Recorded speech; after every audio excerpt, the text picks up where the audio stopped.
बीड नगर परिषदेच्या निवडणुका झाल्या आणि आता तयारी लागली आहे ती म्हणजे जिल्हा परिषद आणि पंचायत समिती निवडणुकांसाठी। आता या निवडणुकांसाठी पुन्हा एकदा आपापल्या पक्षाच्या पक्षश्रेष्ठींनी आणि पक्षातील कार्यकर्त्यांनी कंबर कसली आहे। आता या जिल्हा परिषद आणि पंचायत समिती निवडणुकांमध्ये कोणाची युती होणार, कोणाची युती तुटणार, कोणाला डावललं जाणार आणि कोणाला पुढे केलं जाणार हे महत्त्वाचं ठरणार आहे। या निवडणुकांमध्ये सुद्धा नाराजीचा स्वर आणि सुखाची चमक ही वेगवेगळ्या पक्षांमधील कार्यकर्त्यांच्या तोंडातून आणि डोळ्यातून दिसूनच येईल। नमस्कार, मी बालाजी शिंदे आणि तुम्ही पाहताय लोकाशा टीव्ही। येणाऱ्या जिल्हा परिषद व पंचायत समिती निवडणुकांच्या पार्श्वभूमीवर शिवसंग्राम लोकनेते विनायकराव मेटे विकास आघाडीच्या वतीने इच्छुक उमेदवारांची महत्त्वपूर्ण बैठक काल सकाळी 11 वाजता साक्षाळ पिंपरी येथील नगत नारायण जिनिंग येथे पार पडली। या बैठकीत शिवसंग्राम अध्यक्ष डॉक्टर ज्योती विनायकराव मेटे यांनी स्वतःच इच्छुक उमेदवारांच्या मुलाखती घेतल्या।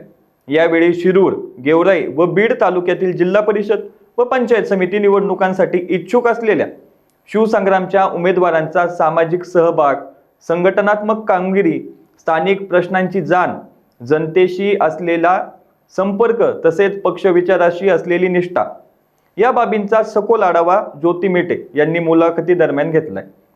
आता या बैठकीत आगामी निवडणुकांची रणनीती, बूथस्तरीय संघटन मजबूत करणं, स्थानिक स्वराज्य संस्थांमधील प्रश्न, शेतकरी, महिला, युवक व सर्वसामान्य नागरिकांच्या समस्या यावर सविस्तर चर्चा झाली।